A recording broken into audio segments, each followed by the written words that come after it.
Hello, everyone. Welcome back to Thrive Yoga Fit Transformational Coaching. This is Erin, and today I want to talk about the Kleshas. So there are 5 Kleshas: Avidya, Smita, Raga, Dvesha, Abhinivesha. You may not have known what I have said, but that's okay. I will break it down for you. So kleshas are obstacles that we have to being in harmony with ourselves and really practicing yoga, which yoga is joining of consciousness in the heart space and stabilizing it so we can abide in our true nature, which is joy. So there's 5 Kleshas, obstacles for a yogi on the path, 5 main Kleshas, and their subcategories, so on and so forth. But I'm going to talk about the main ones today and explain them in a practical application and modern day definition standpoint so you can understand what the heck I just said. Which, by the way, that was Sanskrit. Sanskrit is something that I have studied. I'm no scholar by any means, but I know a couple of phrases, words. I like to chant mantra. So it is a very powerful spiritual technology, so I like to tap into it, just like different languages. I also just love language. So avidya means ignorance or innocence. And it's like, as far as pitfalls in the spiritual path, if you don't know what you don't know, how can you know? So that's the idea of avidya, is like, if you're disconnected from this sort of inner universe, how can you know what's going on? Like you have no view of it. It's like trying to look into a window and it's like blacked out. You're like, yeah, that's a nice concept, but I don't get it. Having access to our inner world allows us to develop a sort of spiritual wisdom, or connect to it, and then like be able to release anything that blocks us from it, which is hence the 5 Kleshas. So, but if we don't know what we don't know, then we don't know. So looking at it from the standpoint of innocence can be a very compassionate viewpoint as far as definitions of avidya. So innocence, what comes with innocence? Well, there's a sort of childness to it, right? But like a childlike sweetness and wonder. So if we have that sort of concept of being connected to innocence as far as on the spiritual path, innocence can be like a sweet thing, but a child who's innocent can easily be duped, can easily get themselves into trouble. And so we can look at ourselves compassionately that way, that we're all children of God, of the universe, of source. And we might have some innocence to where it's like, I don't know about that. If we can learn to access it through some kind of spiritual practice, whether it be meditation or breath work, or what I love about the 8 limbs of yoga is they kind of like snuggle it all together.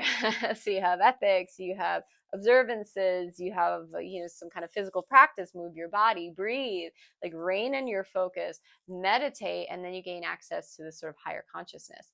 So it's all there in the 8 limbs of yoga on the traditional path. So innocence for a child can be dangerous, right? You need to smarten up at some point. You need a little bit of street smarts. Otherwise, you can take someone that's beautiful and innocent and, they might not make it through their full course of life. So if we can activate and connect to the heart space through some kind of practice, then we become, as Patanjali would say, less ignorant or less avidya.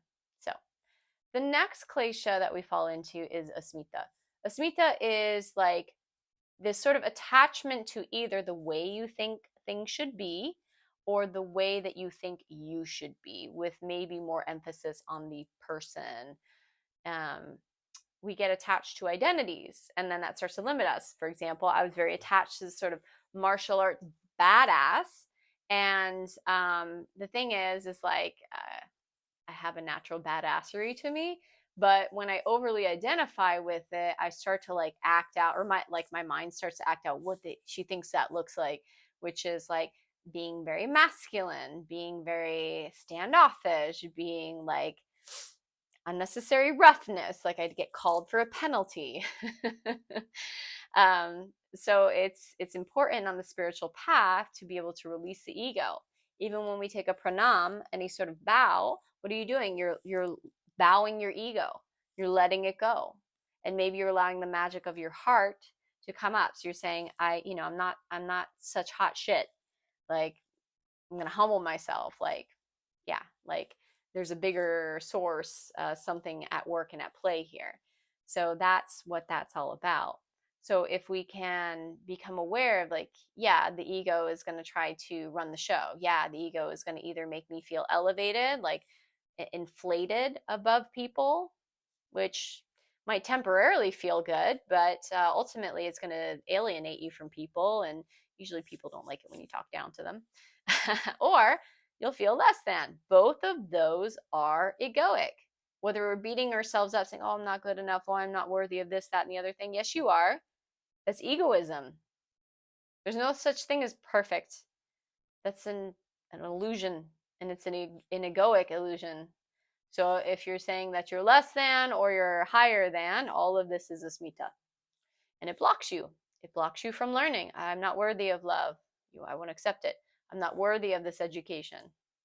I won't accept it.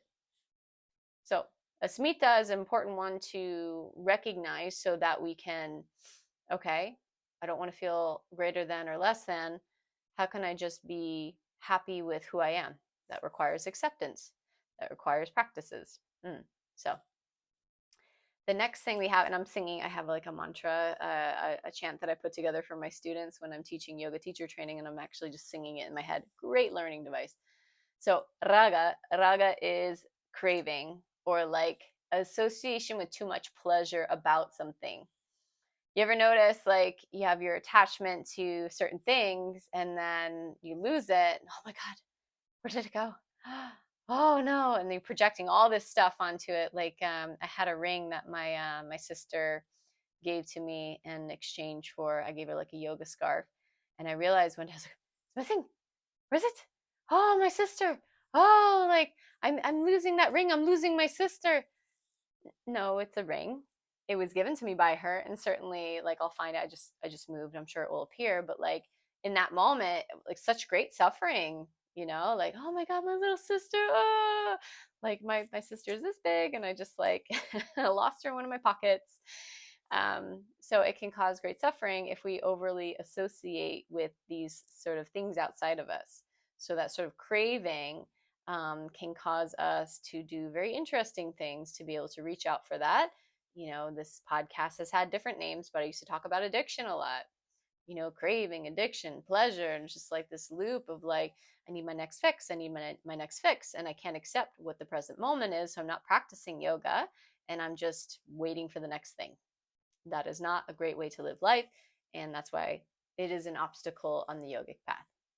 Dvesha is a sort of inverted version of that. It's where rather than craving, we're like pushing away from it or avoiding it.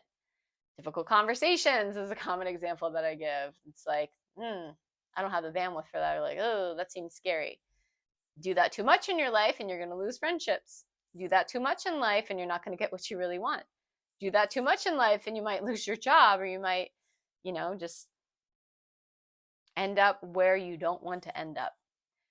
So, and then there's other things like we pull ourselves out of experiences, or we sort of we're too afraid to engage in them because we have this avoidance. And many times it's this avoidance of what we're feeling on the inside. So it's like, okay, well, if I avoid that experience, I'll avoid the feeling. Haha, I got it figured out. Well, no, because then different set of feelings are going to come. And if you don't learn to be okay with yourself and hold space for your emotions, that is also going to lead to a not so fulfilled life. So dvesha is a klesha, an obstacle when we avoid.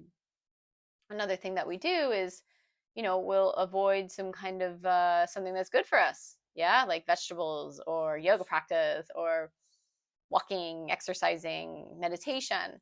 We avoid it. And what happens is we sort of steal away from ourselves. So that would be asteya. Non-stealing is, if we're following the ethics of yoga, a chance for us to meet ourselves. Yeah, so if we don't kind of work through those feelings, that vibration, and learn to have a relationship with them, then they're going to dictate the show. So your choice, right? But being aware of, oh, the Vesha is coming up. And it creates a little bit of separation if you could say, oh, these are the Kleshas. Everyone has them. So it's not just you like, oh, what's wrong with me? Lose that story. You're human. That's what's wrong with you, which is nothing wrong with you. So the last one, abhinivesha, the traditional translation is like fear of death. But I always thought about this before I heard it from anybody else, like just sitting with the sutras, sitting with the Sanskrit, is that it's also fear of change. It's fear of loss. It's fear of something different because the minds, the loops of the mind, they just love patterns. They love routine, and they love familiarity. And so, just for example, going through a huge life shift, like losing a partner, to sickness, illness, or a breakup, losing a job, um, moving somewhere new, all these different things. This is like, whoa, like a lot of things are moving. So if we're not creating that space of safety from within, we can feel overwhelmed with fear. Now, even if you're creating safety and love on the inside, it can be natural that when you have these new things happening in your life, that there's a little bit of resistance to it. And that's just sort of like the primal technology that we have is like familiar is safe. How do we know? Because we've survived it before. So if you think about it that way, like your amygdala at work, your prefrontal cortex, and different parts of your brain are trying to survey and see, okay, what is safe, what is familiar, then it can allow us to have more compassion. It's like, okay, we have technology that we have within, and there's like some limitations to the technology as far as just things that we have to learn to work around. So if you can look at things that way, it's not a what's wrong with me. It's okay, this is an inbuilt, safety mechanism. I need to click off the safety. I need to understand it and then kind of work around it. And that's where our creative faculties come in, our discernment, viveka, discernment, and vitarka, which is reasoning. Being able to have those introspective skills is high level yogi stuff. So, but everyone's capable of it. It just takes practice, like anything. So, I hope that you enjoyed my little talk on the Kleshas. And if you have any questions about Kleshas, you can reach out to me, Erin at erincoach.com. I do teach a yoga teacher training where I go in depth.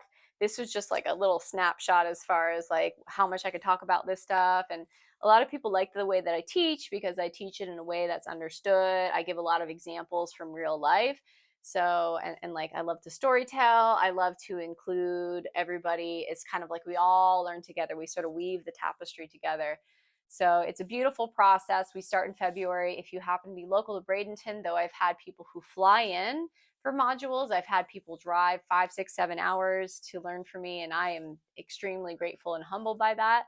But there's a reason. There's a reason. I have a lot to share. So, and I say that with humility, but also confidence. So if you're interested in that, thriveyogafit.com. You can check out our YTT schedule. We have early bird pricing until November 1st. So get on that, and we'll see you in the classroom. Namaste.